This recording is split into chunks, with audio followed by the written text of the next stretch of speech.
প্রত্যেক মানুষকে স্বাবলম্বী করতে সরকার নানামুখী উদ্যোগ নিয়েছে জানিয়ে প্রধানমন্ত্রী শেখ হাসিনা বলেছেন, তরুণ সমাজকে চাকরির পিছনে না ছুটে উদ্যোক্তা হতে হবে।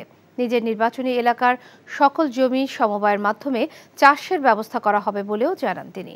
টুঙ্গিপাড়ার মতো সারা দেশে সমবায়ের মাধ্যমে কৃষি উৎপাদন বাড়ানোর ধারণা ছড়িয়ে দেওয়ার আহ্বান জানান প্রধানমন্ত্রী। রিপোর্ট করছেন ফাহাদ মোহাম্মদ, ক্যামেরায় ছিলেন অজিত আইচ।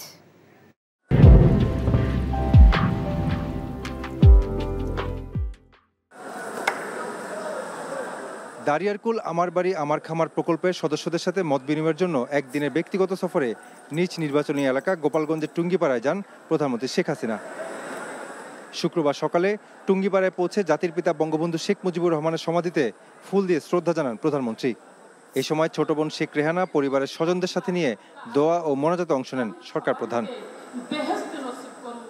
জাতির পিতার সমাধিতে শ্রদ্ধা জানানো শেষে টুঙ্গিপাড়া উপজেলা আওয়ামী লীগ কার্যালয় প্রাঙ্গণে দারিয়ারকুল সমবায় সমিতির সদস্যদের সাথে মত বিনিময় করেন প্রধানমন্ত্রী। বলেন, বঙ্গবন্ধুর সমবায়ের ধারণা থেকেই আমার বাড়ি আমার খামার ও পল্লী সঞ্চয় ব্যাংক গঠন করেন তিনি বলেছিলেন যে আমি এই খুনে ধরা সমাজ ভেঙে নতুন সমাজ গড়ে তুলব।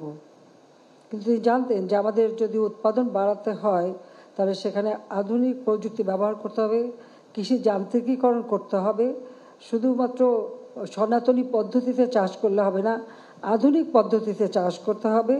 পৃথিবীর অন্যান্য দেশে যেমন জাপানকে তিনি উদাহরণ হিসেবে দেখাতেন যে জাপানের জমিতে 3 গুণ বেশি ফসল হয়, তা আমাদের দেশে কেন হবে না। আর সেই লক্ষ্য নিয়ে তিনি বহুমুখী গ্রাম সমবায় গড়ে তোলেন। সমবায়ের মাধ্যমে নিজ নিজ এলাকার সমবায় সমিতি করে উৎপাদন বাড়ানো এবং সঞ্চয় করতে নেতাকর্মীদের প্রতি আহ্বান জানান সরকার প্রধান। সমবায়ের ধারণাকে সারা দেশে ছড়িয়ে দিয়ে কৃষি উৎপাদন বাড়ানো এবং স্বনির্ভর বাংলাদেশ গঠনে সকলের প্রতি আহ্বান জানান প্রধানমন্ত্রী। পাশ করে চাকরির পিছনে না ছুটে নিজের জন্য স্বাবলম্বী হতে পারে, সেটা মাথায় রেখেই এই কর্মসংস্থান ব্যাংক থেকে বিনা জামানতে যাতে ঋণ পায় সেই ব্যবস্থাটা আমরা করে দিয়েছি। আমাদের দেশে বর্গা চাষি আছে, বর্গা চাষিরা কখনো ব্যাংকে ঋণ পেত না, কারণ ঋণ পাওয়ার তো কোনো সুযোগ নাই, কারণ তারা কোনো কিছু জামানত রাখতে পারে না।